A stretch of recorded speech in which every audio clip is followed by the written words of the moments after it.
Charlie.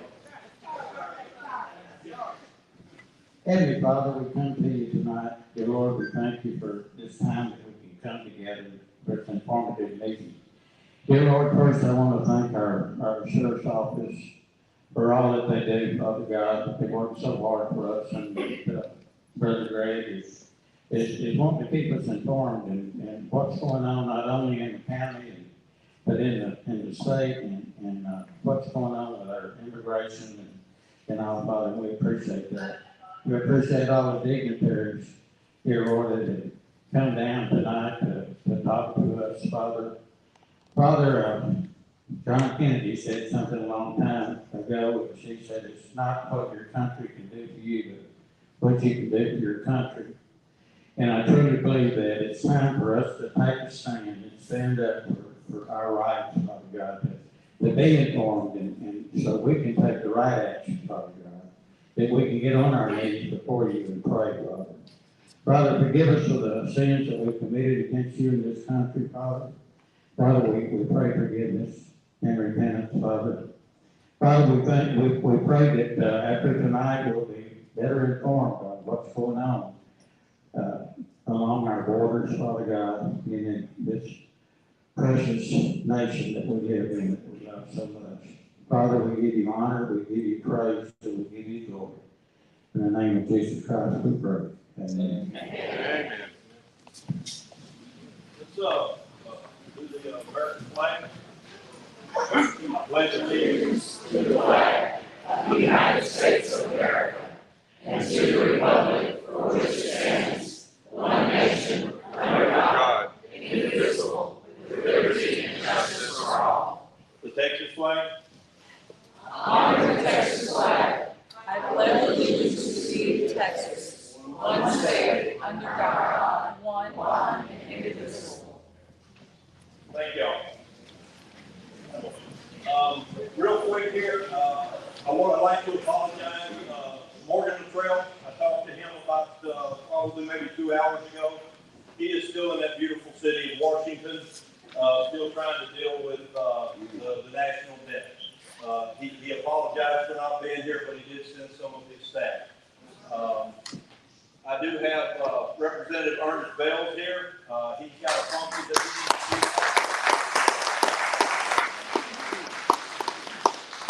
He has a function that he's got to be at, so he's got about 10 minutes or less, and then I'm going to kick him off the stage so he'll make his function. First of all, I just want to tell you it's an honor to be here today. This is my home. It's been my home my whole life. We've got a lot of good law enforcement up here that represents all parts of the state. History goes back. My great-grandfather was sheriff here in 1900. This county and this state is very important to me. Sorry I've got to leave here shortly, but I just want to hit on a couple things that we were able to get done in the legislative section, some which we weren't. And the fact that we're going back, we just don't know when. So we spent 140 days this spring in session, and we gaveled out at 6 p.m. on Monday. The wheels fell off. We didn't get done what we needed to get done. Politics prevailed. Emotions came to life. We weren't able to get that put aside to do the job we were supposed to get done. We were called back at 9 o'clock that same night on Memorial Day. We were back on the floor that day at noon, and I got in late Tuesday night. The Senate's going to convene on Friday, tomorrow. There's a good chance that I'll be called back then, and if not on Monday, we will be going back several times because we have to get this right. The people of Texas deserve this. A couple things I want to hit on from the legislative standpoint.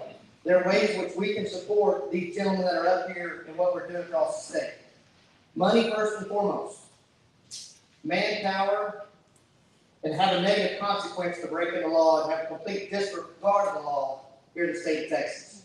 I want to hit a couple points. I don't like to speak from paper, but these numbers are important and they need to be known.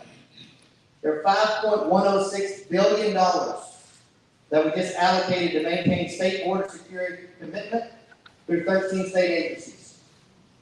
$381.5 million to Texas DPS to expand the Williamson County Training Facility, fund 50 additional officers, $31.1 million Total of six new recruit schools along with graduation recruitment bonuses, $27.1 million. The communication and radio infrastructure improvements, $23.7.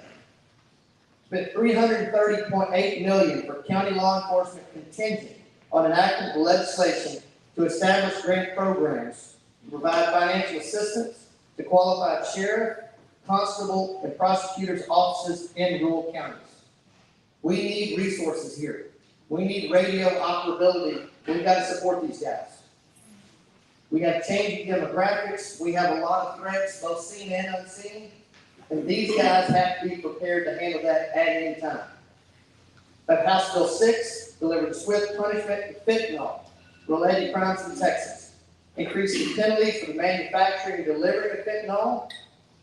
This bill also expands the offense of engaging in organized criminal activity to include the delivery of the drug and requires death certificates must include the drug as a homicide if the death was fentanyl poisoning. We don't see this because it's not being said. It's important that that be said and that drug take the credit that it is due so that we can realize just how bad that process is. Also granted the U.S. Border Patrol agent the powers to arrest and conduct search warrants, seizure of any offense under Texas or federal law, even outside their designated locations, such as the port of entry. Then we had special session. That's what we went back for. We went back for two things. Compression, which helped your property taxes. The largest single help that we've ever done in the state of Texas. And the second thing was border security. House Bill 2, currently the punishment for offenses such as smuggling of persons, operating a stash house, evading an arrest or detention are too low to deter these actions. This extremely common crimes on the southern border, and House Bill 2 establishes a 10-year mandatory minimum term of imprisonment for smuggling people. Also increases the penalty for those offenses of also operating a stash house from a Class A misdemeanor to now a third-degree felony and a minimum of 5-year imprisonment. This bill also elevates several lower-level crimes to increase punishment if it is determined that the person is also engaged in smuggling persons. These other crimes are arson, burglary, criminal trespass, etc. These illegal aliens are coming here, breaking these small crimes in the process of human smuggling. Our prosecutors don't have the tools necessary to stop this, even once they're apprehended by law enforcement. We have to fund and support the guys that are doing the fight. We've got to put more troops on the ground, and we have to make this so we can prosecute those individuals, and there will be a negative consequence for what they're doing. There are several bills which did not pass this session. A couple of those, creation of a Texas Border Protection Unit. I think we have an individual down at the end who might talk about that a little bit more. This died on the point of order in the House. The bill of the wall, Senate Bill 1481, which did not pass the Senate. And then we have repeal and tuition for illegal aliens, House Bill 3280, and this died in House Higher Education. These guys that we need to listen to. These are the guys that I listen to and I ask when we have problems, and I ask for their guidance. I appreciate you guys caring enough to be here. This is a problem. We need their help and we need your help. With that, I'm going to step aside. I'm going to let Greg carry on the information that you guys need to hear. I am available. This is home. I will be here every chance I get. I've got a wife and 2 little ones that I'm going to try to be off with just a little bit this summer. We're going to be in session quite a bit too, but this is my home, and don't ever hesitate to reach out if I can ever help. Thank you guys, and God bless.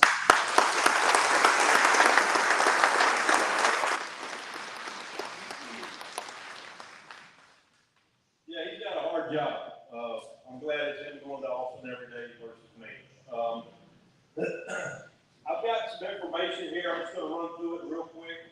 The American Sheriff Alliance Group, which is the National Sheriff's Association, the Western States Sheriff's Association, the Southwest Border Sheriff's Group, the Texas Border Sheriff's Alliance, and the Major Sheriff's Alliance have all called for federal action to eradicate the Sinaloa and Jalisco New Generation Cartel.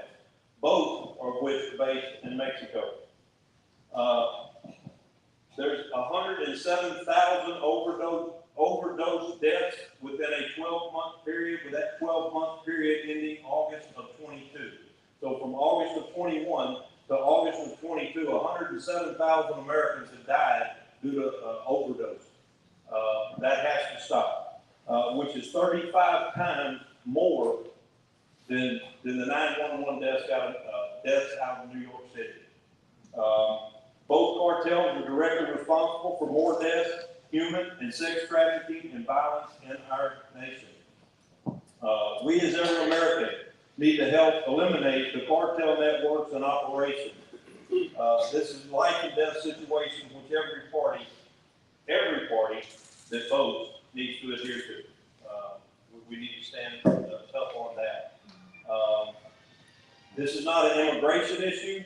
It's a public safety and a public health issue. Human trafficking impacts more than 25 million people a year. Put that into perspective. I want to thank y'all, in case I do not, before y'all get out of here. I love seeing this many people caring about things that are important to me and important to everyone sitting on this panel up here. We cannot do our job if it was not for you, the public. And with that being said, I'm going to open this up to Walter West. Each and everybody up here on this stage I consider to be an expert. Maybe not an expert in this, but they're an expert in that. These people live on the border, they work on the border, they've been on the border, or they're close to the border. Every county in America is now considered a border county. That has been said by our president as well as our governor. So just take it as much knowledge as you can. I'm going to let him open it up, but he'll come back and he'll wrap it up.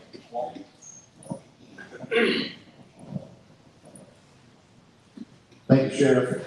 And Sheriff, Jennings, Bob, Sandra, thank you all for coming up here. For those of you that know me know that I'm a neighbor here. I know I've been here for quite some time, since I left the U.S. Army. However, I've also been housed on the border basically since 2013, whenever I was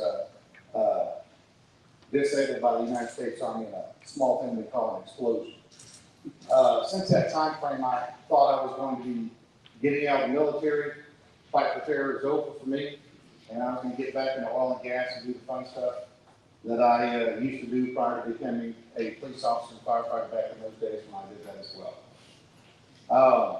Unfortunately, the enemies that we had from overseas, whether it was in the 90s or the 2000s, are the ones that are sitting in our backyards right now. And this is because we had, everyone likes to speak to Congress about mission creep and all of our military items that we do across and overseas. The cartel has been performing mission creep in our backyards for well over 30 years here in Texas and throughout the United States of America. What you see here is your front line of defense. It's got a cowboy hat on, or used to wear one like the judge over here, who retired from Harris County back in 1992 with the Sheriff's Department. You'll find that they are performing the function of what I used to do in the U.S. military. We have active cartels that live within our community here, that live within Liberty County. Houston is a main hub for this hemisphere for human sex trafficking. I like to call that the rape and labor slave trade. Folks, we've officially brought it back, what we thought we eradicated in the 1800s and fought for so long against. The cartels have got operational control of both sides of the border. They've got the Mexican government in their pocket if it's not the Mexican government on its own. As well as these cartels, they physically work within our schools. They recruit. I've talked with teachers, principals. They groom these kids. Last December, I was on a mission up in Portland, Oregon.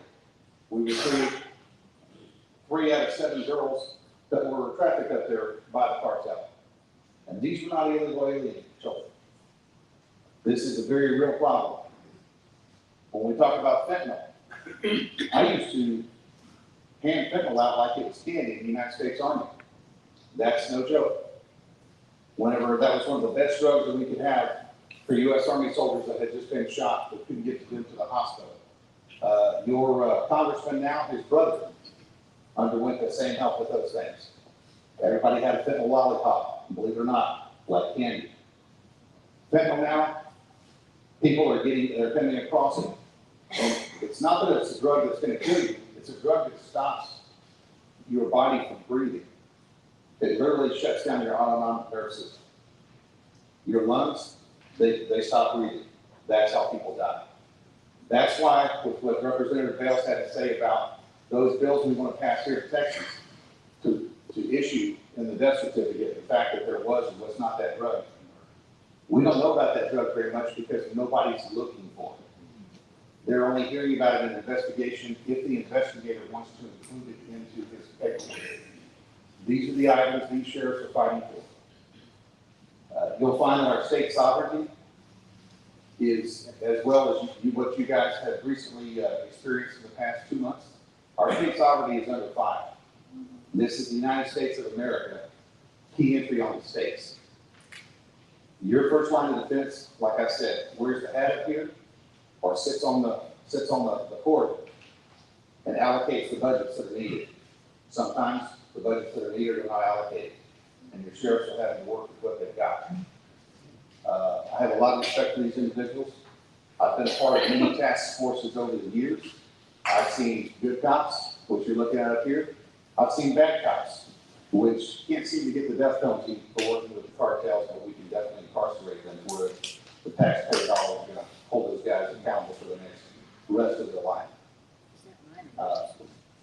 If you work with the cartels, no matter you weren't a bad or not, I personally think that we've got a terminal solution for that. I want to be able to call here a friend of mine who's become a good friend of mine over the past couple of months, Thaddeus Cleveland. I'd like to be able to have it, and I'd like to be able to have him talk about his role as a sheriff, because he's a young sheriff. He's going to be the youngest sheriff you've got up here. Prior to becoming a sheriff, he was a Border Patrol agent, 26 years, and he'll give you the spell on that. But the bottom line is he's in the roughest part of Texas. He's where you don't get to see stuff happen. But what he is seeing out there, he's seeing your neighbors. And he is the farthest person away on the stage right now. He is seeing your neighbors. The ones that work for the cartel as smugglers, that answer the Snapchats, that get paid $3,000 to $4,000 to go out there. There's about 10 to 15 million vehicles right now that are seized on different sheriff departments all along the border for human smuggling. Those are going to go for sale. That's nice. The bottom line is, sometimes there's 6 or 7 people got away. Sometimes there's crashes that happen because they're evading arrest and people die. Sometimes they drive through counties like Kenny County and they shoot bullets willy-nilly wherever they want to just because they think the cops are going to stop chasing them. They have crashes in front of the schools at 8:15 in the morning just after the bell rings for the kids to go in. What you guys experienced in this past month or so is an everyday occurrence on that border.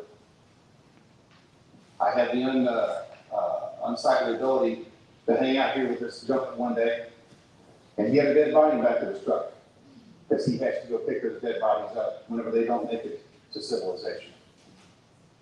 I'll let him talk about that.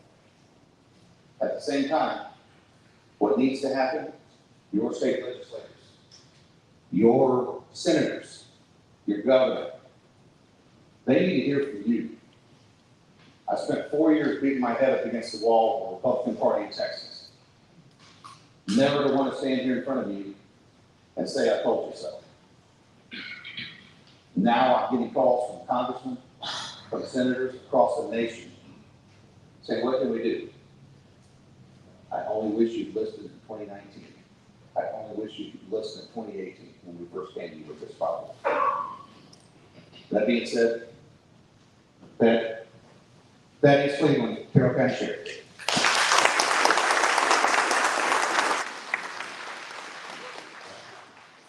thank you all for your papers. Thanks for having me tonight. And I'm going to break precedence because I'm just going to go down on the floor. Like walk around, move around, and whatnot. My name is Thaddeus Cleveland. I'm the sheriff out in Terrell County, Texas. About 9 hours from here, so we measure distances out that part of Texas in hours rather than miles. So Terrell County's out neighboring to Brewster County. We're the 10th largest county in Texas with 2,400 square miles. Our county has 54 miles of border with Mexico. I was serving there as a patrol agent in charge of the United States Border Patrol Station. It's my hometown, and I wanted to go back and be able to raise my kids the way I was raised.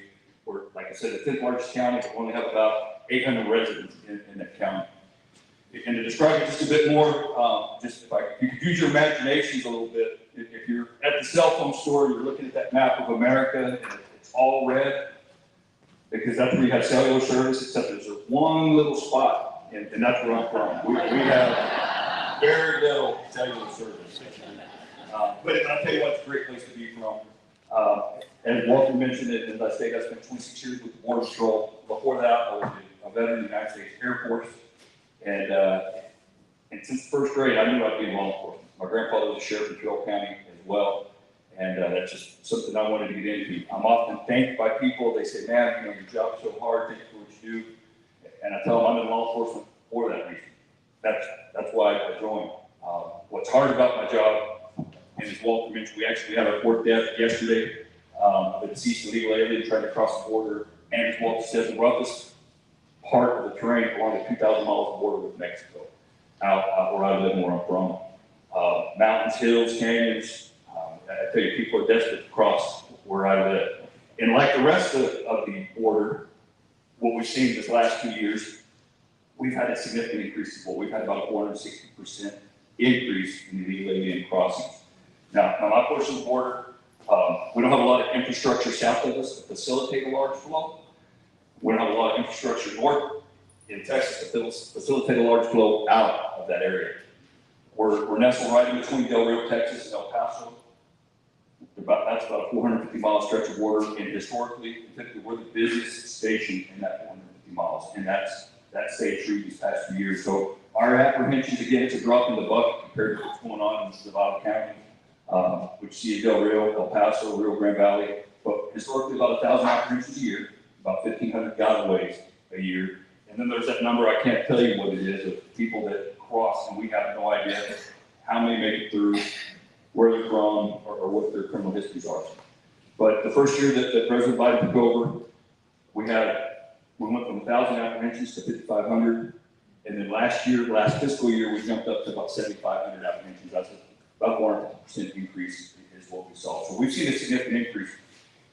We have 54 Border Patrol agents in that area for 91 miles of border. I mentioned Terrell County has 54 miles of border. Well, our Border Patrol station has 91 miles of border. We encompass a small portion of Brewster County, the small eastern portion of it, and only 54 agents patrol that border. I can tell you there's pieces of that border that we don't get to look at for weeks, maybe for months. Again, we don't know what's going on out there.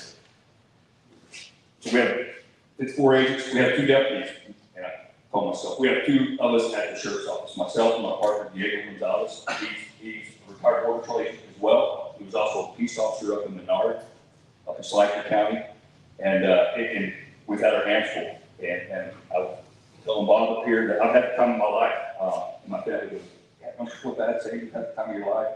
Where I started out with Border Patrol in Nogales, Arizona, we were catching about 1,000 illegal aliens a day, 30,000 a month. And in the activity we've had this year, of about 4,000 apprehensions Border Patrol has made this year, we've assisted or apprehended about 700 of those. And again, a small number compared to other parts of the border. Seized vehicles, many of them are coming from Houston. If they're not going to Santa Maria, California, and they're from the state of Guerrero, they're from Guanajuato or Hidalgo, where I work, and the people that I catch, and they're going to Dallas, Fort Worth, they're going to Houston. When I run a license plate and I see that it's in Houston, Texas, that's a pretty good indication that they're there to smuggle illegal aliens. We've taken almost 200 vehicles off the road this fiscal year. In October, beginning of this fiscal year, I noticed a significant uptick in activity. And I wrote a letter to the governor on a Saturday. I made sure he got it before I published it on social media. I used to never do social media, but I do it now to show the good work that our U.S. Border Patrol agents are doing, our Texas DPS troopers, rangers, our Texas Parks and Wildlife game wardens, and our Texas military forces. I tell you how far I'm at, what the state of Texas is doing, what the legislature has done, what our governor has done, it has helped us out tremendously. Whether I'm wearing my Border Patrol hat, or I'm wearing my sheriff's office hat, it's been tremendous. So we have a lot to be proud of here in Texas. And it's not the first time that we've experienced this. So back in 2008, I spent 6 months at the state of Texas, at the Department of Public Safety. We had what's called the Border Security Operations Center, and I was Border Patrol's representative. And back then, before we called it Operation Lone Star, it was Operation Border Star under Governor Terrell. So again, this partnership isn't anything new. It's something that's been going on for a long time. As a matter of fact, you go to the DPS headquarters of Mark facility, you'll see pictures of Border Patrol agents and DPS troopers in black and white photo, that long relationship that we've always had. Matter of fact, some of our first Texas Rangers actually became our first Border Patrol here in the United States. But getting back on track, again, what you see in the media, it's true what's going on along our border. And I served under 5 different presidents: President Clinton, President Bush, President Obama, President Trump, and about my first year of President Biden. And I know we said we were going to get political, and I'm not looking to get that way, because I'll tell you, at the national level, it doesn't matter if you call yourself a Democrat or Republican, no one wants to solve the problem, and it's a solvable problem, and it can be solved overnight. It starts with the White House, it starts with the President of the United States, telling the rest of the world, you're not going to come to our country. And like your representative said that was up here, we have to have consequences. And I've been saying for months, it was time for Title 42 to go away. Most of our politicians had really no clue what Title 42 was. But I can tell you what it was as a Border Patrol agent, and it was enacted to protect our Border Patrol agents and our communities through COVID. And COVID's gone, it was time to get back to our authorities, our authorities that give us our ability to do jobs as Border Patrol agents. So we're back to that, and as your representative said, consequences. First and foremost, we need to have consequences. We need to make sure we're prosecuting those who are crossing our border illegally. Secondly, we need to bring back policies that work. And actually, let me take it back a step further. So President Trump had the MPP, Migrant Protection Protocol, or it's also, you only heard it called Remain in Mexico. That's where we had people that were claiming asylum or some sort of political relief. But the vast majority are doing it under false pretenses. They don't meet that credible fear criteria. So when President Trump put forth that policy, it was a deterrent. Prosecution of illegal aliens is a deterrent. It makes them think twice before they want to come over here. But when I mentioned about taking a step back, each administration brings policy change. And we don't need policy change, we just need it baked in. We need to enforce our immigration laws. Our laws are there, and our agents can do them. And our agents do a heck of a job, I can tell you that. They do a heck of a job when they're allowed to do it. When they're not dealing with these huge masses of people. And again, that's why it takes these partnerships to assist our Border Patrol agents. But next to that first step, those short-term wins that we need to have, and we're starting to get back to, although I don't think we'll get to that MPP Migrant Protection Protocol. Long-term, we need border security, we need a secure border, and we need immigration reform. Because there are some other changes, but we have to keep those two separately. When I first came in the Border Patrol, we were part of the Department of Justice. We're the Immigration and Naturalization Service, and illegal alien, that was our mission, illegal immigration. After 9/11, that went aside. It's anything that crosses our border illegally, whether it's somebody smuggling drugs, parrots, cigars, whatever it is, anything crossing our border, that's what we're charged with seizing or arresting. And we need to get back to allow our agents to do that and to make sure they're supported the way they need to be supported by our administration. I know I could talk on and on about that. I haven't been a sheriff, I'm a new sheriff. I've got a lot to learn. I can do Border Patrol agent work, and I've done most of that because I live in the community we have no crime. Again, we're very small. Our biggest threat is a threat from Mexico. We've talked a little bit about that. So we've had 4 this year. Last year we had 17. The year before that it was 19. And prior to that, we'd only averaged about 1 a year. So again, people are dying. I don't want to see anybody out, regardless of where they're from, who they are, illegal, sure, like you say. We're still human beings. We're blessed to be born in America. I tell you what, if I was born somewhere else, I'd probably be doing the same thing. But it's breaking the law, and that's why we're there to make sure we're enforcing the law and keeping the rule of law here in the United States of People often say, well, why don't we just shoot them? Why don't we do this? Why don't we do that? Well, I'll tell you why we're still the greatest country in the world, because when people cross our borders, they still have the same rights we do. They're afforded the due process. They can go see a judge, and depending on who's in charge of the administration and what they put forth that they want their administration to do, either they'll be allowed in or they'll be kept out of our country. So your votes are important. Glad to see y'all here because it shows that you guys care. And I'm glad to be here to participate tonight. We may have some questions and answers later, but at this time, I'll turn it back over to the sheriff.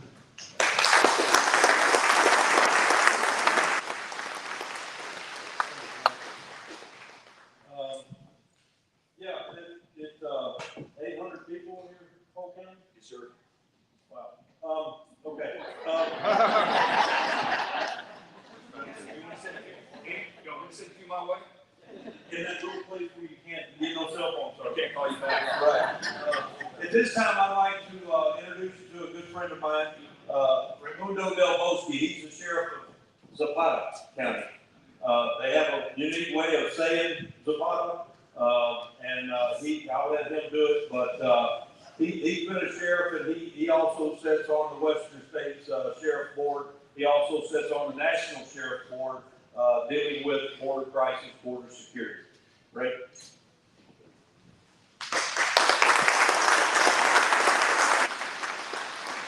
Good afternoon, ladies and gentlemen, elected officials, families, friends, everybody here today. I'm proud to be here. I'm very humbled that Sheriff Capers invited me up here. I took off at about 10:45 this morning and made it safe and sound, so God bless everybody here today. What I want to add is I grew up in Zapata County, and I became a deputy sheriff in 1999. I was 20 years old when I started patrol. I couldn't carry a gun yet, so it was just a portable and mace and a baton until I turned 21. Then they gave me my revolver. So a lot of things have changed. Plus, I had hair. Right now, my county is 1,058 square miles of rough terrain, really hot weather, 100 plus temperature, and we have a lake and a river, Rio Grande. The lake is approximately 68 square miles of lake and waterfront, international water that's rising at times and low at other times, which makes it easy for the cartel to cross and other people, family groups, and stuff like that. Right now, we've got some good rain, so a lot of people are struggling to cross. A lot of people are drowning. So all this is a humanitarian issue. One of the worst individuals was a young lady that we found right on the edge of the river. And we figured, she looked kind of a little bit deformed from the waist down. So, of course, everybody sent to the medical examiner. What had happened, this lady had given birth. So, what myself and my guys kept asking ourselves, how long was the baby there? Whether it was breathing or not. There's stuff like that people don't hear or see. Stuff that we see every day. We picked up a body where the emergency beacon was just right there with that camera. But he didn't know which direction to go because he was so tired, exhausted, dehydrated. He was just 33 years old. He could have punched the button. We would have called out 911 and we go respond. That's an initiative we have right now with the Border Patrol. Emergency beacons throughout the ranch. And we worked together, myself and Sheriff Capers on the placards, having all that information placed in the different ranches throughout our counties. I have 30 patrolmen for 1,058 square miles. At one given time, I have 3 guys during the day and 5 guys at night. So we're ongoing 24/7. We had over 16,000 calls of duty to respond. About 6,000, over 6,000 calls were 911 calls, which are hot calls. So we're stretched really thin. At times, we only have a few border patrol that assist us. You know, we work really well out on the streets because we know that all of us took an oath, and it's not a blue issue or a red issue, it's a red, white, and blue. We're all Americans, and we took an oath as peace officers and law enforcement officials to take care of the people, whether they're from Mexico, from the US. We have to serve these people. Young kids have been abandoned in branch roads. Ladies have been, we have a lot of natural gas, have been in compression stations in the brush. A lot of people have gotten bitten by rattlesnakes. A lot of people have been left behind.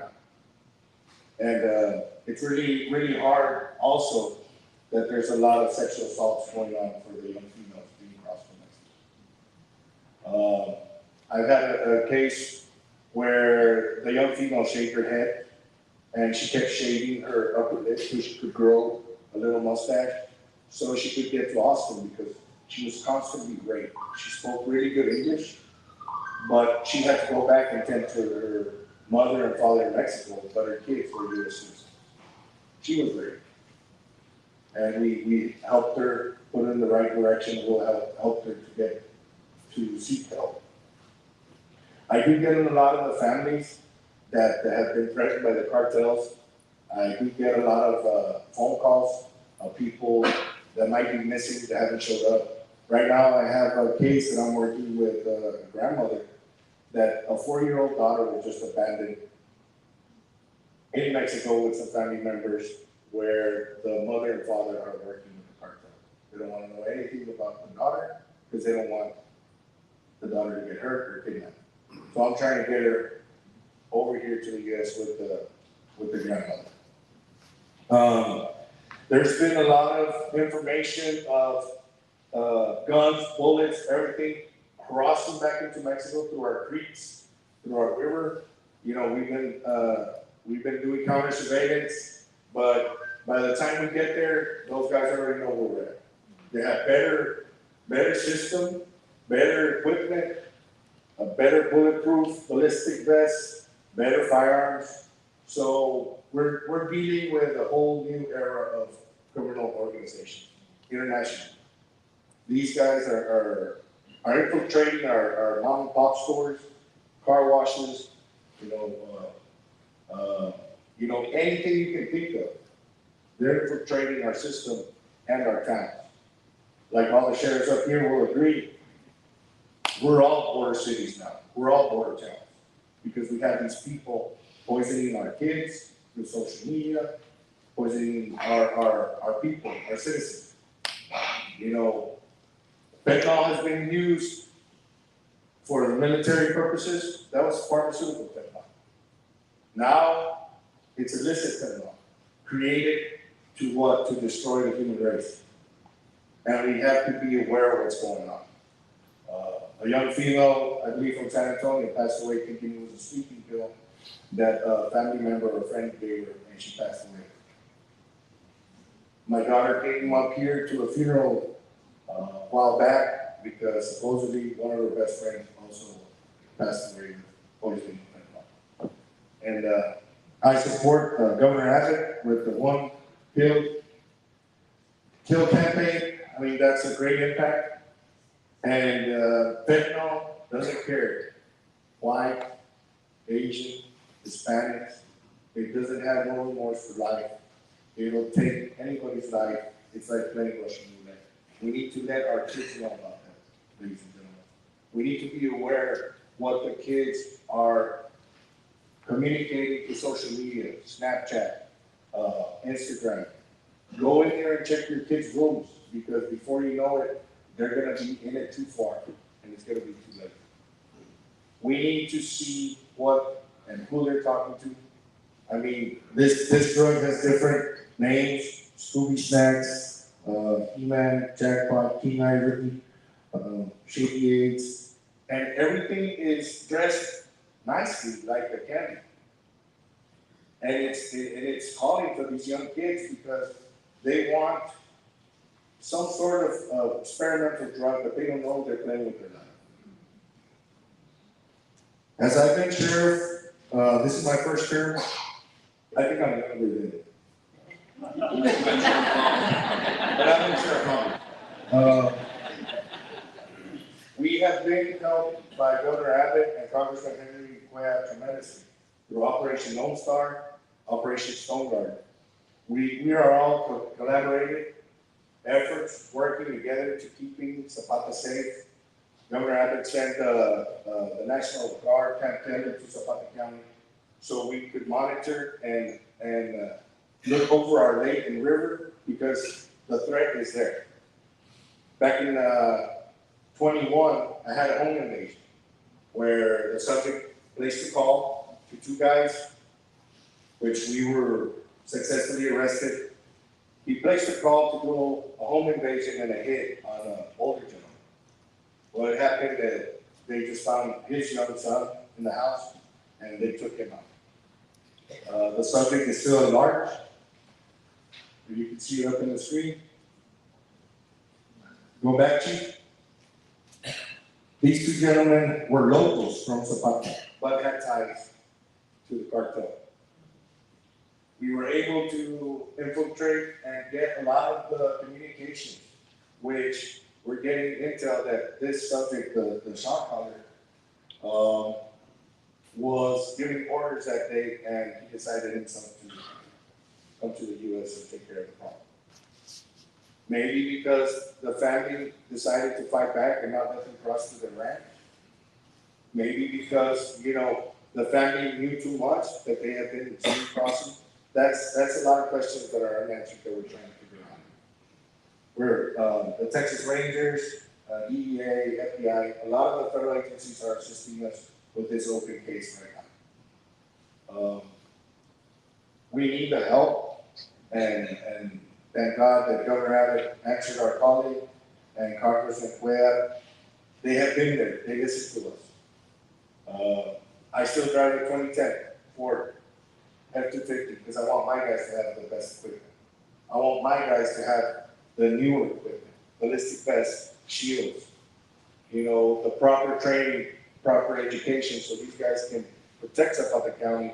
And not only Zapata County, now that we're part of Operation Lone Star Task Force, when we go out to the other counties that we're assisting, to work together as a task force, as one family, to take care of our family. We have seen an increase in human smuggling, human trafficking, where before it was large narcotics loads. Can you put I think it was,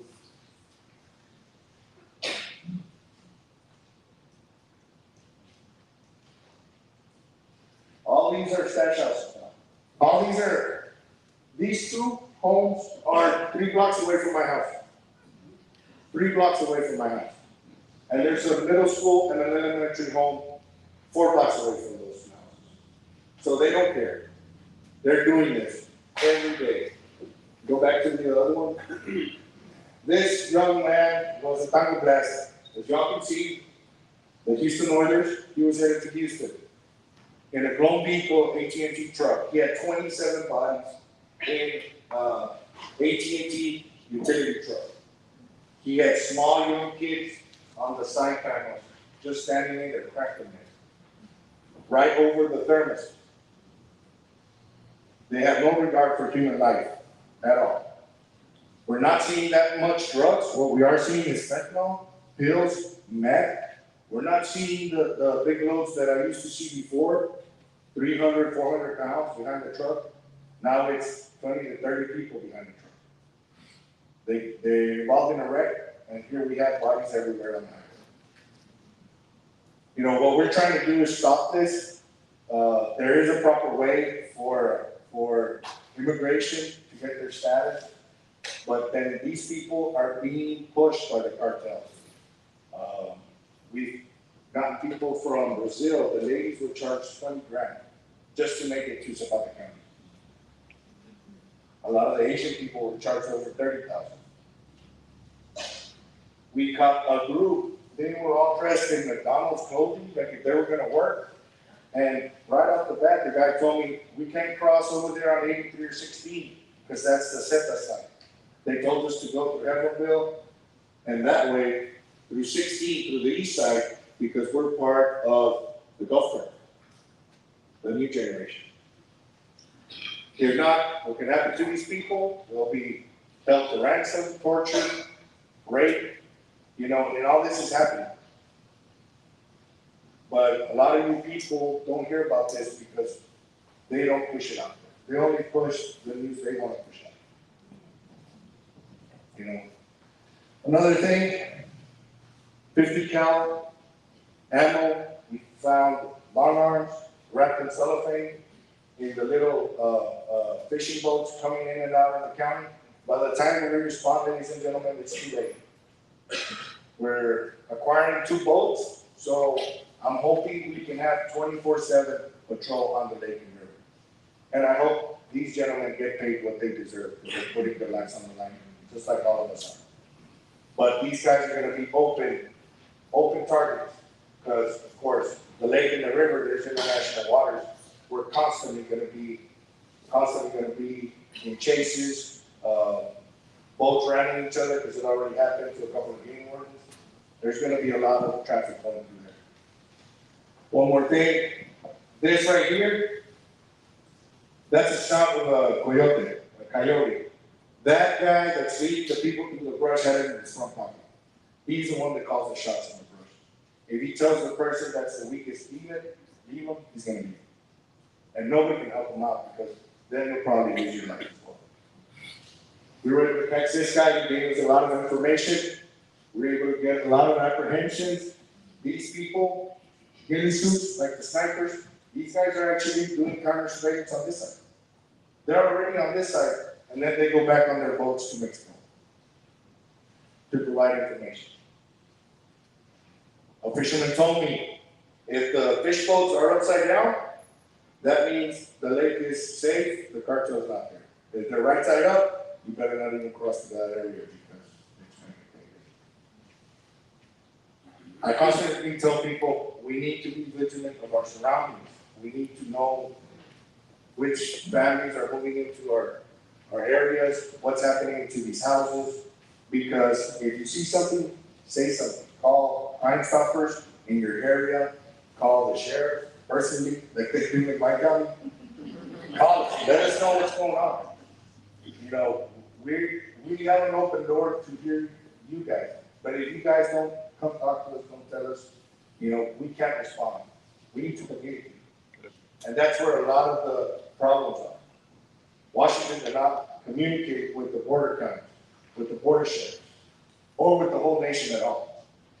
We need to communicate and let them know that we need help, we need to fight, and we need to all hold this cartels that are poisoning our kids accountable. We need to the full extent. And we can do this together, all of us together, holding the front line with you all, backing us up as our support. We can hold the front line even stronger. Thank you. Thank you, Ray.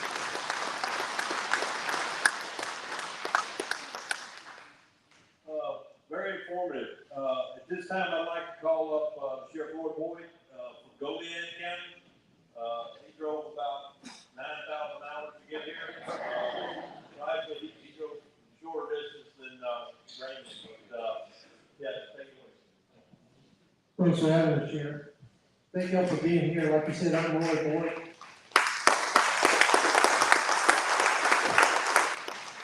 I think that was for you, not for me. So, I'm the sheriff in Goliad County. If you don't know where Goliad County is, we're about halfway between Laredo and Houston. So, yeah.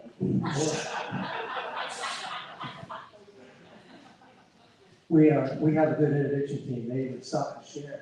So, but we're a small rural county. We have about 7,000 people in our county, 859 square miles. We have a lot more cows than we have people, but we're kind of halfway between the border and in Houston. And so, this is my first term. When I retired, I'm retired twice. When I came in and took over as sheriff in 2021, as soon as the new president took over, we immediately started having bailouts, started having pursuits. Started us in a downward spiral of just being overrun by cartel activity within our community. We're a small rural county, pretty much if two people know, the whole county knows. And so all of a sudden, we're being overrun with cartel activity within our county. We're in pursuits, we're in bailouts. How many of y'all remember the 90 illegal aliens being kept as slaves in Houston, Texas, a couple of years ago? Y'all remember that? It made national news, it was a big deal. Those actually came off of a ranch in Goliad, at a thing what they call a stash site. You saw Sheriff Del Bosque talk about, stash houses that he had. We haven't found stash houses, what we found stash sites. And what that is the cartel and their operatives come in, and they will locate a place that's not used on a regular basis, and they have a methodology to do that. And they will set up and start using that property. And they will stash people in the woods, they will stash stolen vehicles in the woods, they will use it for logistical stops. Sometimes the smugglers coming from Mexico will bring them to a stash site somewhere like in Goliad. They'll drop them off, somebody from Houston comes, picks them up, and then takes them to Houston. That's what a stash site is. We found 16 of those in our county in 2021. Can you imagine how that makes our residents feel? How would you like to know that the cartel is storing people that could be tied to the cartel, could be tied to organized crime and drug dealing and slave trafficking in the woods 100 yards from your house? Would any of y'all feel comfortable with that? That's precisely what was happening in Goliad County. And so we were drowning in the work that we had. We were in pursuits. I could not leave church and drive across the county without getting into a pursuit. It was just that bad. All of my cadets, well, I have 4 kids. 3 of the 4 kids have actually been on a bailout at different times. I've had to have my 12-year-old hold AR over groups of people while I zip tied them all together because he was my only backup.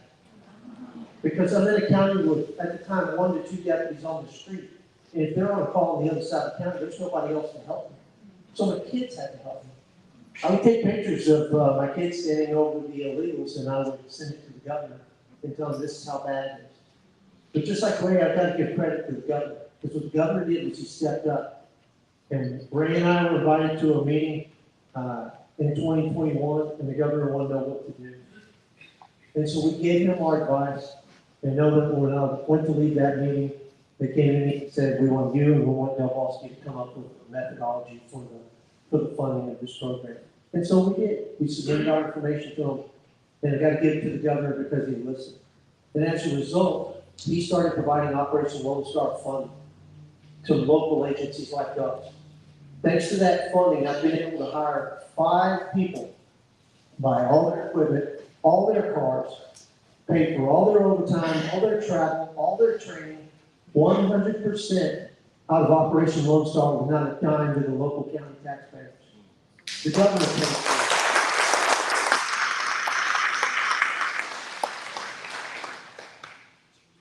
So when we got that money, instead of pretending like we're an island and just doing this on our own, what we did was we formed the Operation Lone Star Task Force. I called a group of sheriffs together. We got together. We started this task force. Sheriff Del Bosque is a member of that task force. What we did is we came together, started sharing intelligence. We put our interdiction teams together. We started working coordinated enforcement efforts. We identified targets. We identified organizations. We went out, we went after them. We used every resource we could, and we tracked them down. We identified the main organization working for the Gulf Cartel, and the new Gulf Cartel, new generation Gulf Cartel, in our area. They were responsible for all major trafficking from Roma all the way to the Gulf of Mexico and inland, going all the way up to Houston. They not only coordinated all of the human smuggling, they also coordinated all of the taxation on behalf of the cartels that operated within our area. This organization wasn't solely responsible to one cartel, they were responsible to multiple cartels in Mexico. And the Department of Homeland Security worked very closely with us. And we worked on this thing, and we eventually identified the main leaders in that, and we were able to dismantle that organization, the entire upper and middle management of that organization, along with the three main groups that function underneath them. Between the four organizations, the large organization and three small ones, they were bringing, according to the Department of Homeland Security, 100,000 people a year through my county. That's a lot of people. But they are no more, because we dismantled them, least of all. You know where we all lived? They all lived in Houston Metroplex. We came up here, we hit their houses, we took their stuff, we took their guns, we took their money, about $160,000 one day, a whole bunch of guns from them, we threw them all in jail. We got them all indicted both federally and on the state side, and we went after them. As a result, we don't have the human trafficking coming through Goliad that we once did. In talking to the Department of Homeland Security and Border Patrol, they said the reason was the formation of the task force, the fact that we targeted them. They started driving around us all the way from Brownsville. They'd come up, they'd go through Foul, they'd go all the way to San Antonio to go around us. Because we denied them their profit margin. And then what we did was we went down and we found out where they were going, and we tracked them down and intercepted them all the way to San Antonio, thanks to our partnership. And we continue to do that today. As a result, the remnants, the lower management of that organization, according to the informant that's on the inside, they made a financial decision. They had a meeting and said it was no longer worth coming up the Highway 5977 corridor. And they moved all of their organization out from Eagle Pass to Sanderson, Texas. Sorry, sir. So what we've done with our task forces, we've gone out to King County, and we go out there and we work out there, and we help run the addiction ops, and we send manpower out there to help them. And we're going to continue to do that. How many of y'all familiar with the fact that the governor is appointed a border czar? Not many of you. Well, the governor did appoint a border czar, Mike Banks, retired Border Patrol. Hell of a good man. Very mission-oriented, kind of like us. He wants to see the job done. Hates politics, loves field work, just like us. And so we've sat down and we've met with him. He really likes the model that we've put together. Some of you have some of the documents that I put on the table, and I'm sorry I didn't have enough for everybody. But those are the documents that I would send to the governor's office, to the legislature. The board czar likes the model that we've put together. He likes the cooperative that we've had. When I had dinner with him the very first time, he told me he had already met with 35 different law enforcement agencies. But he said we were the first group of people that he saw that told him, number one, we spent the money on what we were supposed to spend it on. We used it effectively. It reduced crime within our jurisdictions. And then finally, he says, you didn't sit around when it helped you. You went and helped somebody else in need. And that's exactly what we've been doing. This task force is 24 agents.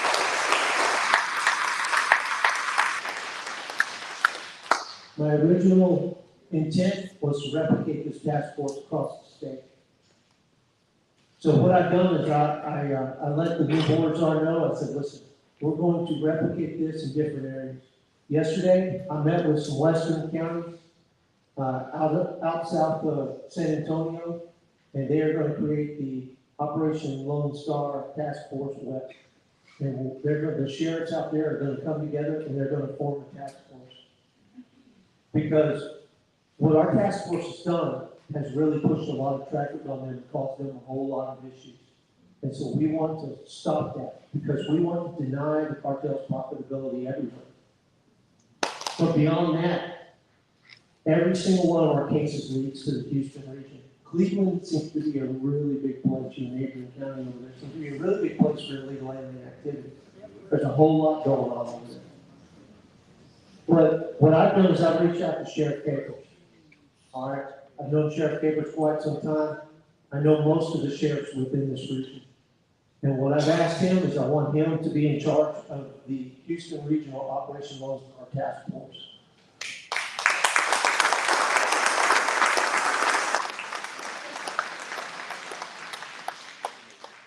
he's a glutton for punishment.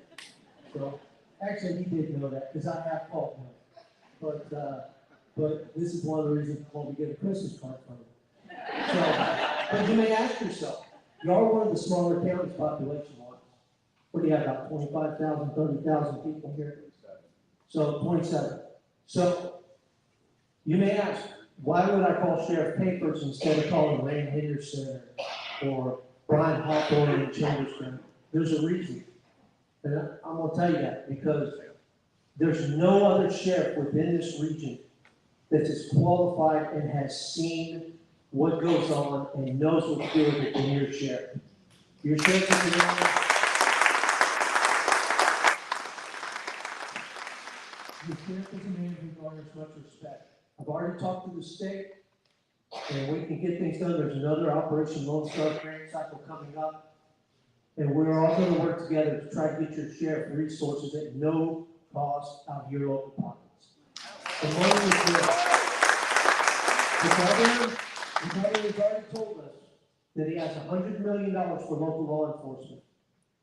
And so what I've already asked the borders on is to give your sheriff a regional commander and interdictors and give them all the equipment he needs so that you don't have to spend your money, so that he can then be in partnership with other sheriffs and police departments throughout this region. And San Jacinto County will be the hub. You will be the epicenter for the fight against the cartels, because Houston is the cartel's home base in the United States of America. It is the center of slave trade. It is the center of drug trade. It is the center of debauchery and illegal aliens. There is a lot going on that many people don't realize. And I will tell you this, I know my judge is going to speak, Mike Bennett, who's retired out of, he worked in Harris County, same time that your sheriff did. And I'm going to tell you, my judge thinks a lot of your sheriff. And if my judge thinks a lot of you, that says a lot, because he doesn't think a lot of many people.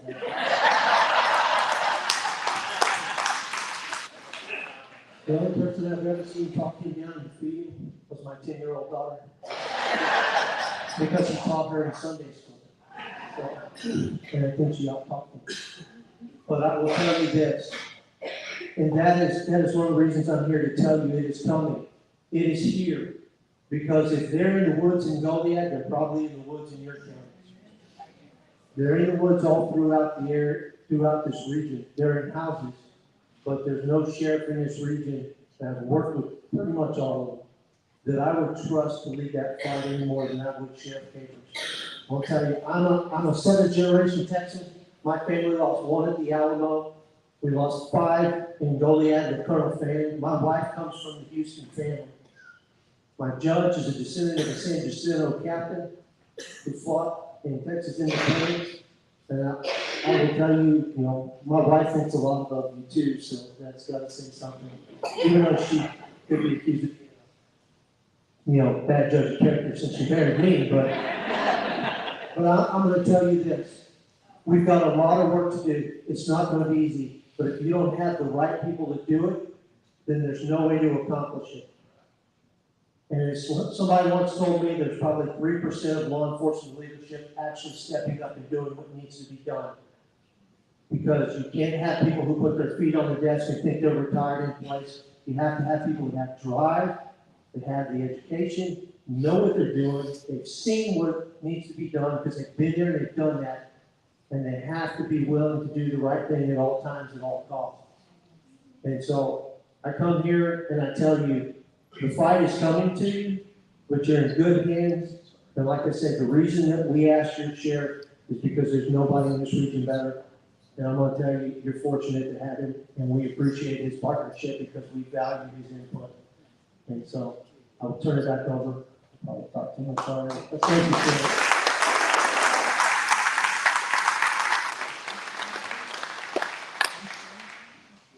Wow. The only reason Mike Bennett likes me is because he knows my wife for 30-something years, okay? And he knows my wife will beat him. Yeah, I'd like for Mike Bennett to stand up. He's actually the county judge from Goliad County, the same county that Roy is.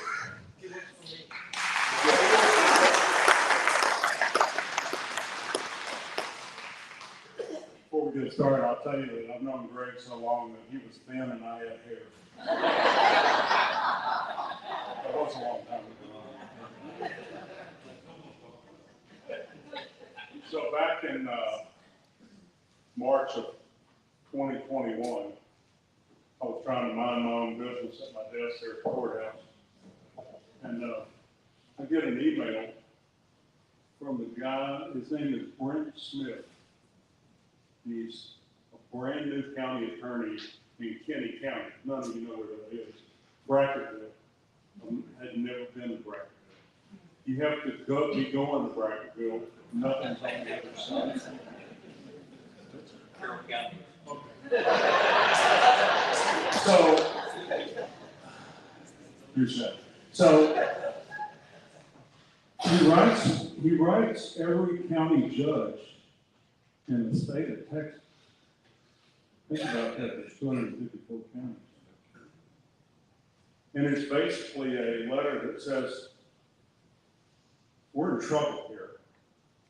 We have a sheriff's department of what, 4 or 6 people? 6, and they're on the border. They have a Dollar General and a grocery store that looks like a 7-Eleven. It's a small place. And they're being overrun. And he's saying, I'm desperate, I'm new, I don't know what to do. Their sheriff, Brad Coe, is a retired Border Patrol agent. Good guy. He's only one guy. He says, we need help. And the tears were on this page. I mean, this guy was hurt. So, not being very smart, I called him and said, hey, I don't know what we can do, but the sheriff and I will be down there day after tomorrow, because we're not going to leave you alone.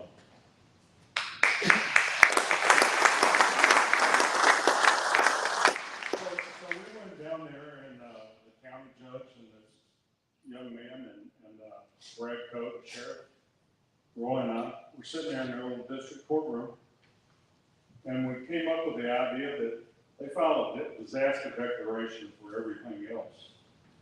Everything else. So let's file one because we're being invaded. So on San Jacinto Day in 2021, I was the first judge. I got ahead of myself. The judge down there got sick that day, so I didn't realize that. So I filed the first declaration in the state of Texas that cried out for the disaster declaration.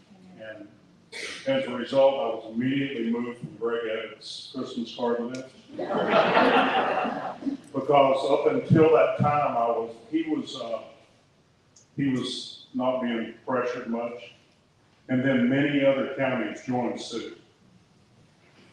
And as a result, the Lone Star Border Task Force was formed. They freed up $100 million for law enforcement this year. About time. But you know what? You know how politicians are? They operate on pressure, and if there's no pressure, they don't operate. What Roy said is absolutely true. There is no cost to San Jacinto County. None. But it does require some action from San Jacinto County Commissioners Court. And what they have to do is decide they're going to file a disaster declaration. We'll be happy to send them a copy of ours and they can change the name. But what has to happen is they need to file a disaster declaration and voice a desire to join this fight. Because you can pretend like those F-250 pickup trucks that you're seeing passing that have a lot of people on them are not stolen if you want to. You'd be fooling yourself. The time for action is now. Nobody, I know this is a big surprise, but Joe Biden is not going to ride in here on the horse and go. He's not going to do it. The federal government is not going to come and help you. And I will tell you this, as Roy said, I had a grandfather, 7 rows up the ladder, was a lieutenant colonel down in Bennett, Texas. And I'll be damned if I'm gonna lose the state on my watch. I'm not gonna do it. I've had a great life.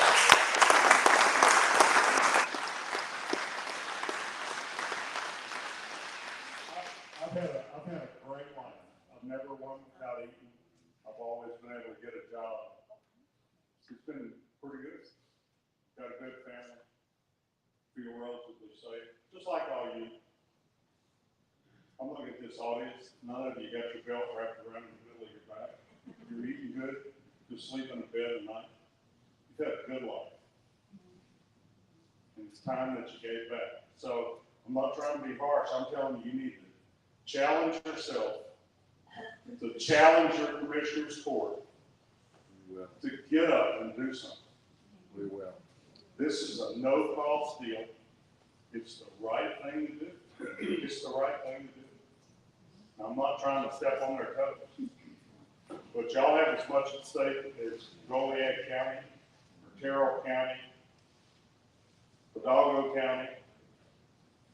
You have as much at stake. We're going to lose this place if we don't get off the table. This is serious. If you think I'm kidding, drive down the border and have a look. Yeah, come on down. Come look at it. It's not a pretty sight. In Brackettville, little Brackettville, they're having 80-mile-an-hour chases in a one street town. Right through town. School kids, whole 9 yards. Mama going to the grocery store. 80-mile-an-hour chases through town. Multiple times a day. You want to live there? I don't. But we got to help them. Because it's coming to us, just like everybody has said. You have to stand up. So, there's always an ask. And the ask is that everyone in this room make it known to your commissioner's court, it's time for them to do the right thing. We will help them through it. They will not face nearly the heat that our county faces as a result of being first. There's so much ahead of it. But we need 254 counties to stand up in Texas.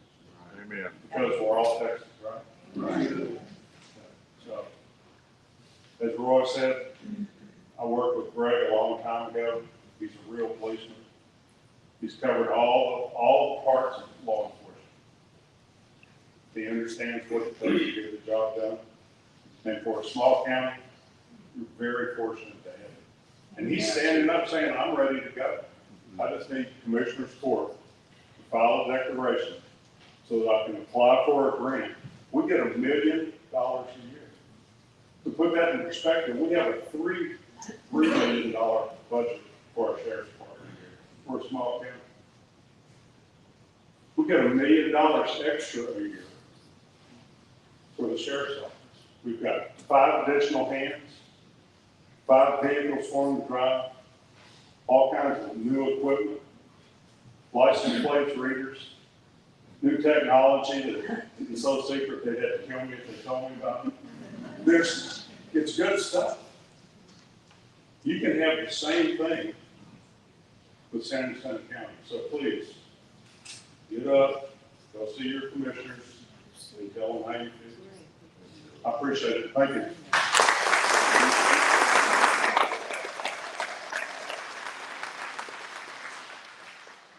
Next, I'd like to have Bob Price. He's with Bright Bar News. Is one of his big jobs is going down to the border and reporting on what happens at the border. I was at the border 3 weeks ago in El Paso. I personally had to step around, me and Walter. We had to step off the sidewalk to walk around migrants laying on the sidewalk 2 or 3 o'clock in the morning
talked it, and he's covered it, so I'm gonna give him the floor. Thank you, Sheriff. It's great to be back there in Jacinto County. The sheriff made me promise not to talk politics tonight. He said he would throw my tail into jail. So Monday night, I'll be back there to talk to the Jacinto County Republican Club, and I will talk politics there. But what an honor to be on this stage with these men who are putting their lives at risk to protect us.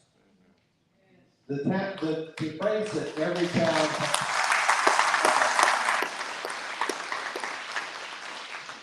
The phrase that every town is a border town does not just apply to Texas. I talked on radio stations in South Carolina and Indianapolis and Ohio and various places around the country. They're all experiencing the same thing because of the deliberate actions of the President of the United States when he became president. That's not good people to call.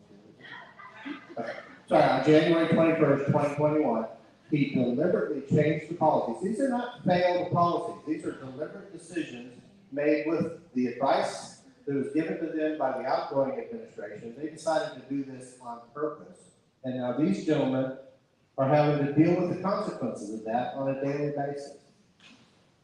I've had the privilege of writing for Breitbart now and following in the footsteps of Andrew Breitbart since 2014. And before that, I was writing for a smaller blog, if you will, a political blog about the border and what was going on there. It's gotten worse. It's gotten worse every single year. And the reason it gets worse is because we don't apply consequence to people that enter this country illegally. Amen. There's no penalty for crossing the border illegally. They just let you go, right? Yeah. There did used to be, and let me give you an example then. In 2018, we had another border crisis where the numbers got very high. Nowhere near as high as what they are now, but the numbers got very high, and President Trump took action and implemented policies like the Remain in Mexico program. He entered into some agreements with the Northern Triangle countries in Central America, and of course, Title 42 came into play a little bit later.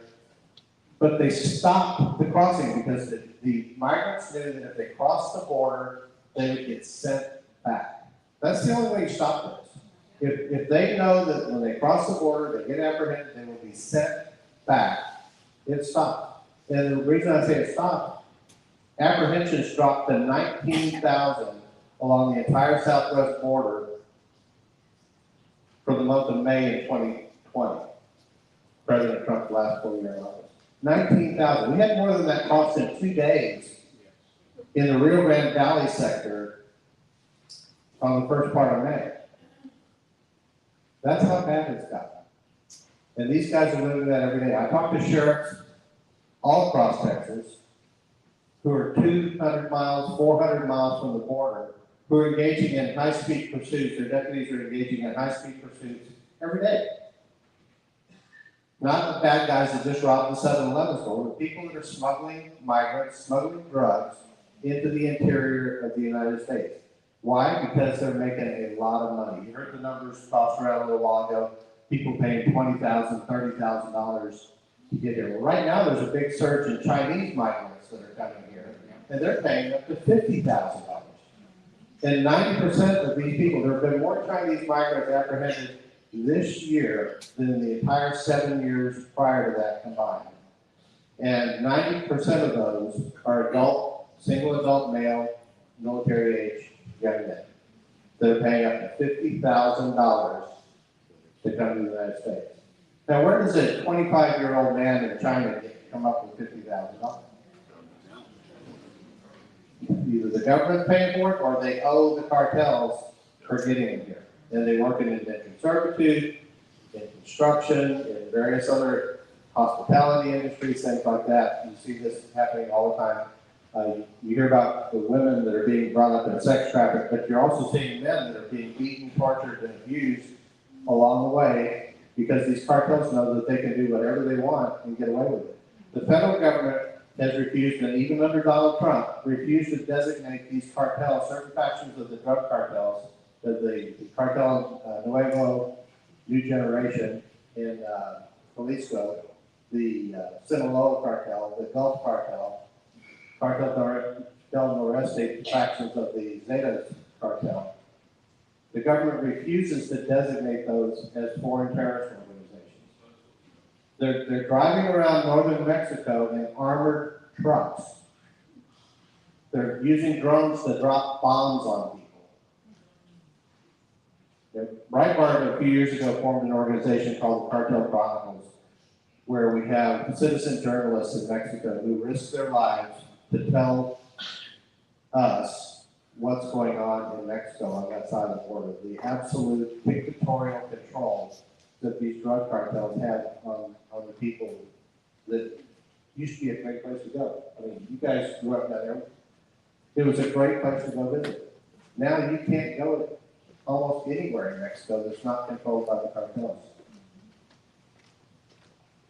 In 2014, I went down and spent almost the whole summer riding with deputies in Brooks County with Sheriff, who was then Chief Deputy Bennett Martinez. He's now Sheriff Bennett Martinez down there. And we went out and we saw the consequences of these callous human smugglers who, as one of the sheriffs mentioned a while ago, if you get weak, if you get exhausted, if you get dehydrated, if you twist your ankle, you get bit by a rattlesnake, you get stuck by the prickly pears, or whatever, for whatever reason you can't keep up, they don't help you. They just leave you there to die. And I've gone out on some of these body recoveries and seen what the deputies have to deal with and smelled what the deputies have to live with and these types of things. The deputies in Brooks County at that time had to take a pay cut. They were working for about $19,000 a year. 4 deputies in a county the size of the state of Rhode Island. And the reason they had to take their pay cut is because the county was having to pay for the funeral expenses and the autopsies for all of these people that were dying in Brooks County. At that time, it was probably the busiest county in the United States for migrants.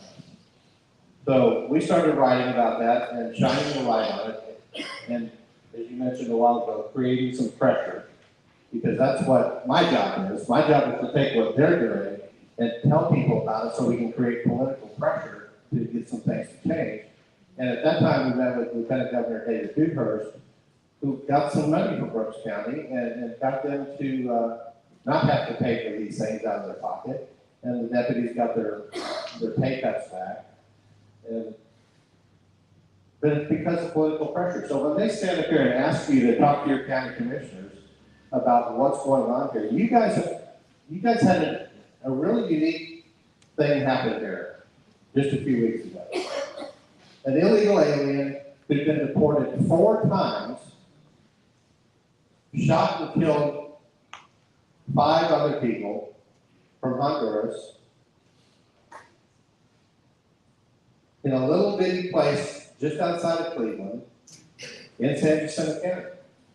Now you, as taxpayers in San Jacinto County, are going to pay the cost of prosecuting this case, of investigating this case. You know, how many hundreds of hours of videotape do you guys have to go through, Chief? I mean, 250 badges is, I think that was described. There were 250 badges in the area working this investigation. Every one of these guys is wearing body cams, they've all got dash cams, they've all got written reports and all this stuff. All of that's got to be reviewed.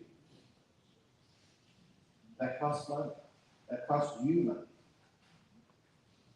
In the process of searching for this madman that shot a baby because it was in the way,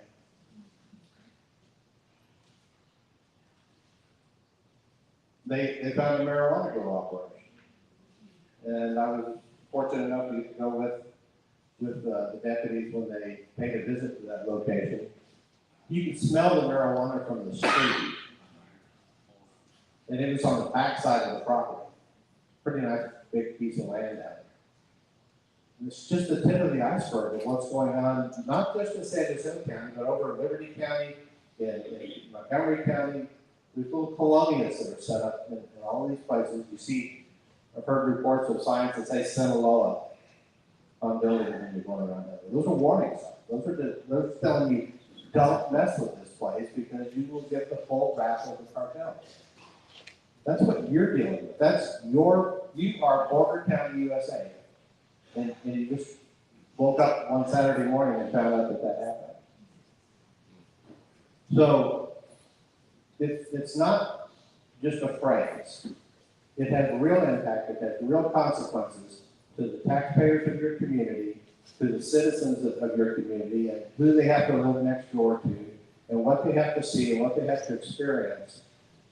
And all of these things that are happening. I'll give you a little bit of news that's not news yet, I'll be reporting on tomorrow morning. In the month of May, Border Patrol agents apprehended about 170,000 migrants who crossed the border into the United States illegally. 170,000 in 1 month. Now that's not the high. Last year at this time it was 225,000. So in Biden logic,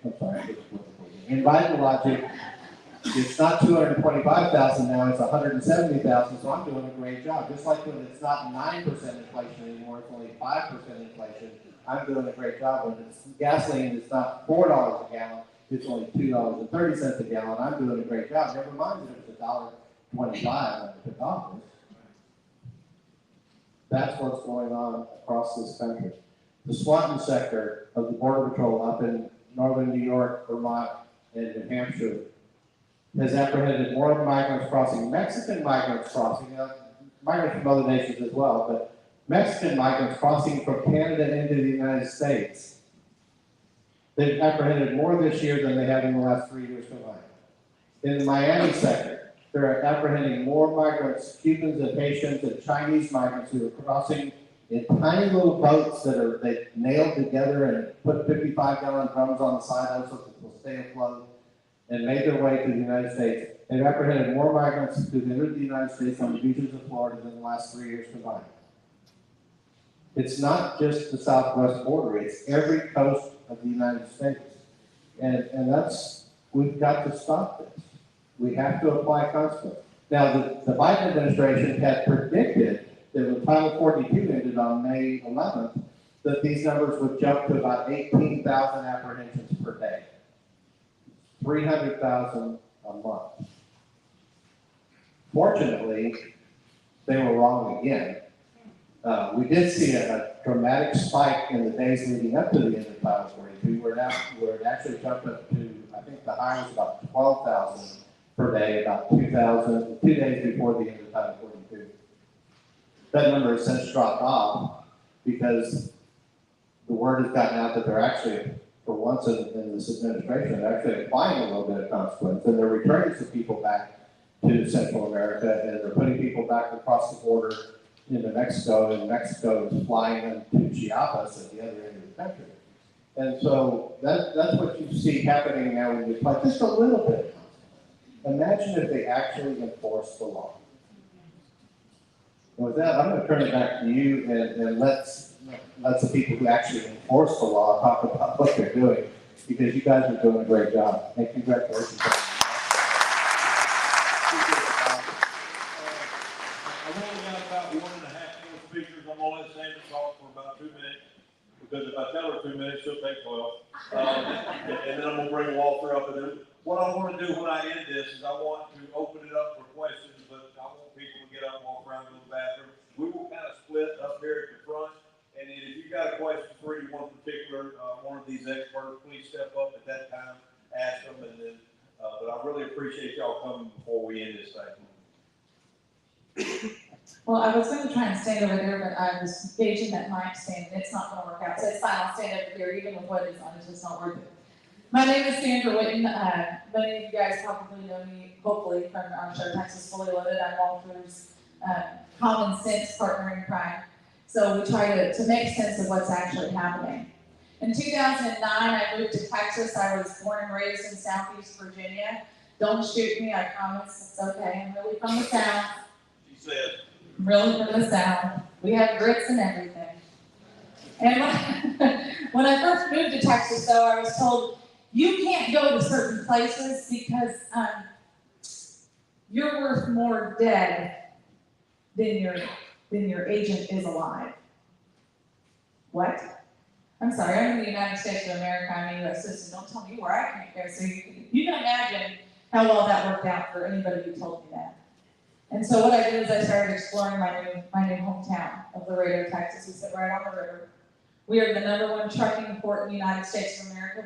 2 miles from my house, we do over 17,000 trucks a day. Over 40% of the trade that comes into the United States comes through Laredo, Texas. Straight here through Texas. If you need food, if you have commerce, you work on a car, you have a phone, you have diapers, you have medical, it all came through 2 miles from my home. So when you have somebody who says we have to do something radical about border security, let's close down the ports. Tell them to sit down and shut up. I'm not being political, I'm being common sense. Because the problems that we see in Laredo, Texas are not necessarily coming through the ports because our CBP agents do their job. They're stopping it. What we see is what nobody wants to report.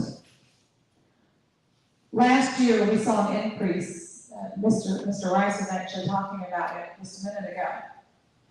We had a 900% increase in violent offenders that were coming through Laredo, Texas. 900% increase. I'm a mom. I have 4 amazing kids. My oldest is 18 and my youngest is 4. When you say that every town is a border town now, I kind of take a little offense to that. I was born and raised nowhere near the border, but that's where I raised my family, is on the border. Y'all got a taste of border life here a couple weeks ago, unfortunately, but you still haven't quite tasted it yet. You haven't had herds of cartel run through your kids' football practices. You haven't had to have your 8-year-old lay down in the ground to practice cartel drills when the whistle gets blown a certain way. You haven't had to shield T-ballers during a baseball game because the cartel or the Mexican military was just accidentally flying into the U.S. with their ARs pointed down over top of their game.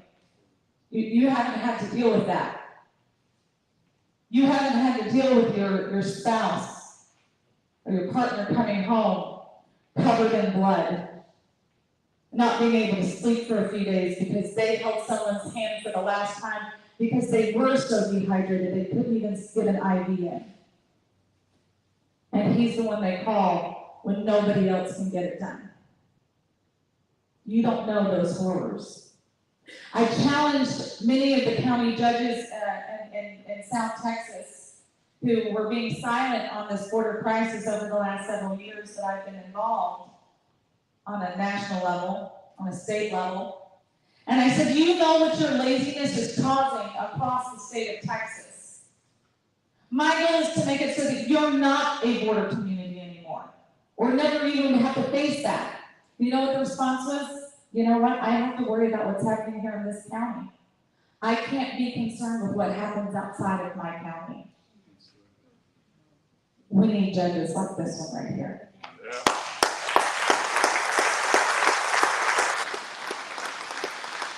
We need judges who say, you know what? I'm not just going to sit here and get fat and happy. Because gosh darn it, we are all Texans. We're all Americans. Everyone loves to talk big and tough, and I talk to crowds all the time, and I watch sheriffs get slaughtered sometimes because they're like, well, we should just turn them all away. We should just do this. We should just do that. But you haven't been there and seen what these sheriffs have seen, what our Border Patrol agents have seen, what our media has actually physically seen. I want you to close your eyes for 1 second. You're standing in your nana's kitchen, you're standing in your kitchen, and you just baked the most amazing fill in the blank, pie, cobbler, cookies, cake. You can smell that. You don't even have to think hard about it. The things that these men have seen, and women,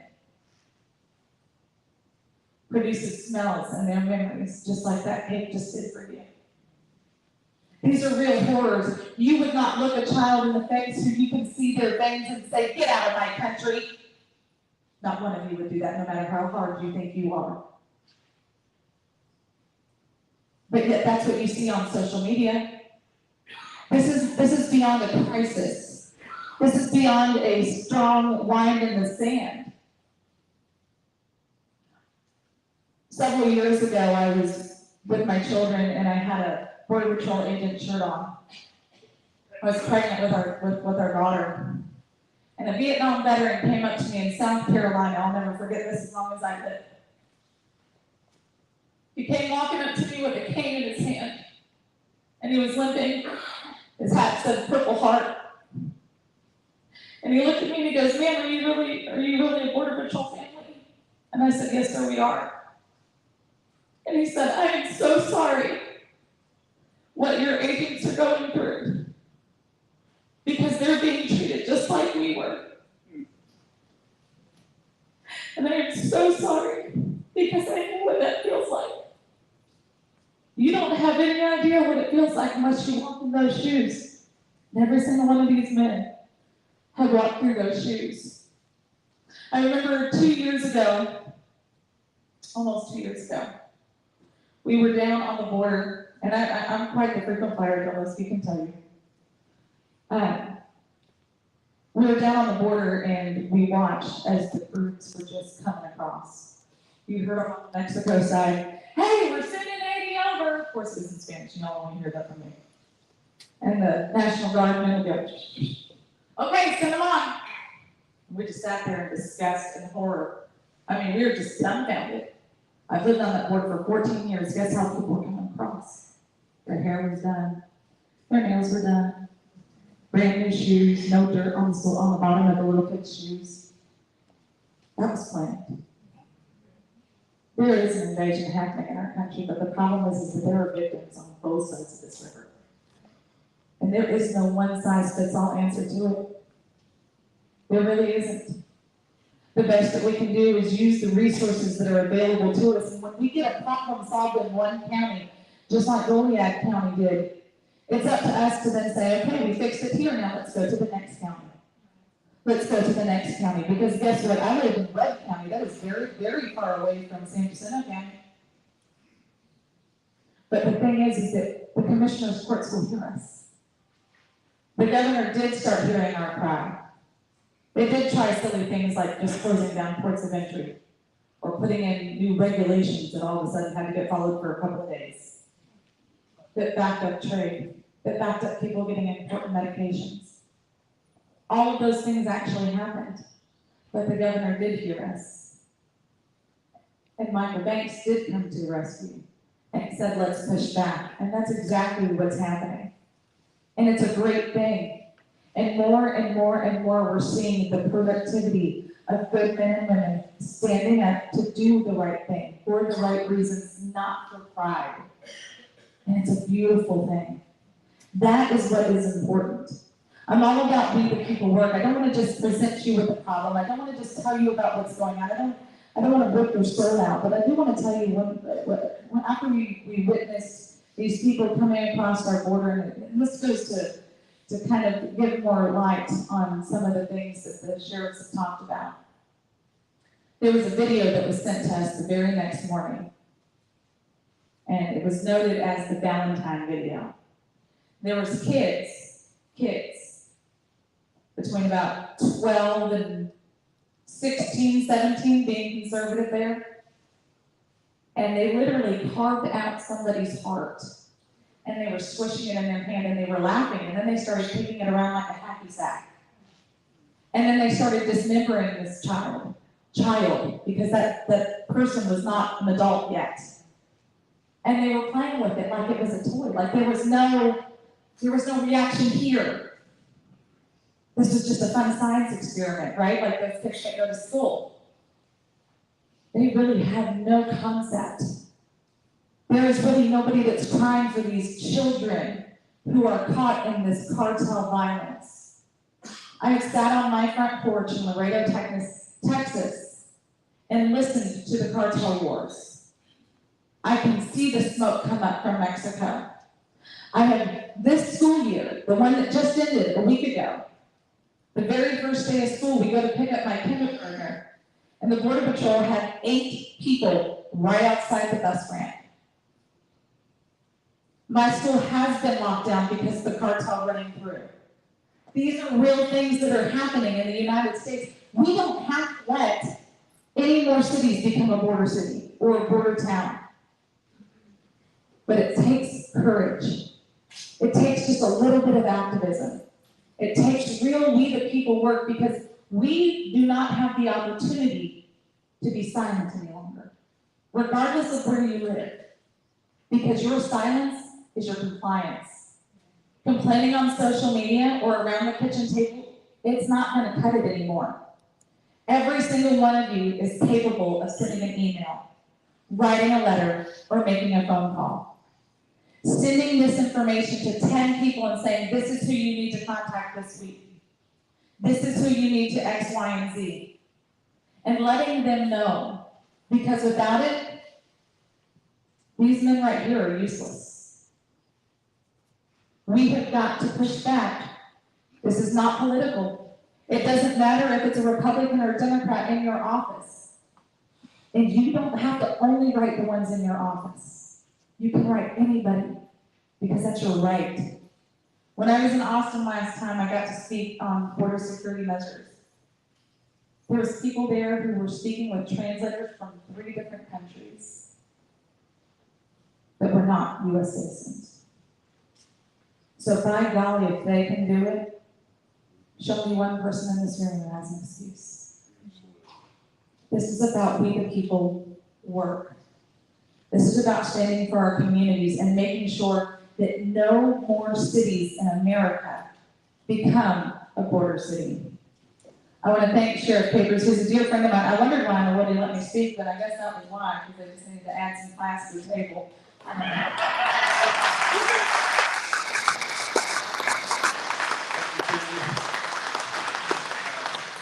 She's exactly right. The wheel has already been invented. So we don't need to reinvent the wheel. We've got laws, we need to enforce them. We haven't paid attention, we need to keep them in there. We have cartels here in San Jacinto County. There are at least 2, if not 3 cartels currently operating right here within our community. These are things that I know as your sheriff. These are things that these men and women around the office or around the auditorium here know. We watch them. We do what we can. We set up cameras. They shoot them out because they already know what our camera systems look like. We have task forces come in, dressed like whatever you can imagine. Set a new camera. Boom, they get shot out. That's how good, that's how smart that these cartels have gotten. We just need to get up to the ball, and then we need to stay ahead of the ball. If y'all understand what I'm saying. I'm gonna let Walter West here close it out in less than 7 minutes, and then we'll open it up to questions. So folks, you've heard issues, you've heard problems. Now we need questions. We have solutions that can happen. We'll give you 3 war stories, very short. Breitbart came down to South Texas back in 2018, and in 2019, Brandon had published a story about a 7-year-old girl who'd been found outside of Heavenville in front of a ranch. She could rape about 20, 30 different men. The way the story went across was a little skewed. They talked about DNA samples and sperm samples that were found inside the girl. So yours truly here is the individual who found that girl at 5:30 in the morning on my way to work to secure oil and gas sites for workers that didn't want to get shot and killed by the cartel, beat up, or have those things happen. Oil and gas has put a lot of money to law enforcement on the border. The federal government has undone a lot of that. We had a handle on this a while ago. These disaster declarations they're talking about, these are real. Sheriff Cleveland in Terrell County. Several weeks ago, I was over with him, meeting with him, and he stunk to high heaven. I didn't realize that was a dead body back in his pickup. I knew you'd been out picking something up and probably got it on. I didn't realize the body was still there. I was in Harris County. We used to have a body car, the ambulance, when the morgue come pick up the body. He has to bring it in so that he doesn't wait out in the sunshine for the hours it takes for that body car to get there, because there is no funeral home. I think it's 100 miles of his city. I talked to his deputy. Diego is a great man, very compassionate. He is the one who calls the consulate to deal with contacting the family members in Mexico of that dead man. When somebody dies that has been funneled up there by the cartel and they die en route, remember you're paying $20,000, $30,000. They don't have that cash. They have to earn it over here. They have to earn it here. They are indentured servants. They are a part of the rape and labor slave trade that Americans propagate, that the cartels propagate. When we were dealing with his deputy, he specifically told me, and we have to bury those bodies sometimes, a lot of times they get sent back to Mexico. But there was one family member that wanted the body back. They had to prove their family member was dead, because the cartel would cut in half when they just forced the brother to go finish off because this one started it. So this doesn't just end when a body dies. We still got your body, your family member there. They died because they couldn't make it through the desert, because they couldn't make it through Zapata's ranches. They drowned in the river. They drowned in Falcon Lake. That actually happens. Your brother died, you have to finish off what he owes us. It's continual. Think about that. Is everybody here from San Jacinto County, or is anybody here from Liberty County? Just show of hands, okay. Anybody here from Harris County, Montgomery? Okay. So I don't want to make this just about San Jacinto County. But look around. Look at your community leaders. Your elected officials that are here, your elected officials that are not here. Talk to those individuals. Everyone's got an excuse. Nothing rude about that right there. You have almost a full packed house here. Last time I was in this building, you guys had a deputy that was killed in Houston. You guys had 5 members of your community, though illegally, they were killed here. Within the next 2 weeks, illegal aliens created 2 weeks of mass killings in Texas that led across the world in the news. A child who was friends with the killer's son was executed. That's one incident. It doesn't end until you end it. You elected people. They should be here. They should be hearing you. They should have been listening to him. Goliad County judge, back in 2021, when everybody was yelling at him for what he did. He brought in millions to his county. I personally know for a fact they don't like going to his county anymore. That guy right there, he's a bigger butt than you think he is. With a hat. And I say that with a lot of love and respect. They've made a detour. There's ways to get to Houston, trust me. I know every route between here and El Paso. I know every route between here and Brownsville, and all those points in between. I'm currently working on 9 miles of the border. A private ranch. This individual pays money for people to collect his crops. He almost pays as much as Buc-ee's does. Not kidding you. He loses $5 to $10 million a year from the illegal aliens, from the National Guard, from the Border Patrol, from the police driving through his crops. And I can promise you, y'all have all tasted his goods. Because he's one of the only folks that has that here in Texas through HEB and Walmart. He's one of the ones that sets your prices for watermelons nationwide. He does not have any illegal alien working for him, but he can't get people to pick his crops because the illegals are being put first. If you want a job, I'm sure he'll hire you. But his migrant workers that come over here legally are waiting in line behind the illegals, behind the ones that are being recruited, behind some of those slaves. The legal way to come into America, the legal way to work here, it is designed. That is not the issue. The issue is your safety, your security. And like I said, I've secured other borders in other countries and was paid by your tax dollars. You need to contact your federal people. You need to contact your Morgan Luttrell, Brian Babbitt, Dan Crenshaw. You have a security problem. If you have the ability to, go to their house, crawl in their bedroom window and tell them you just want to go, use their bathroom, eat something out of the fridge, and you'll be on your way. See how they like that. That's what's happening in your communities here. The Wednesday before, and I'll leave you with this, the Wednesday before,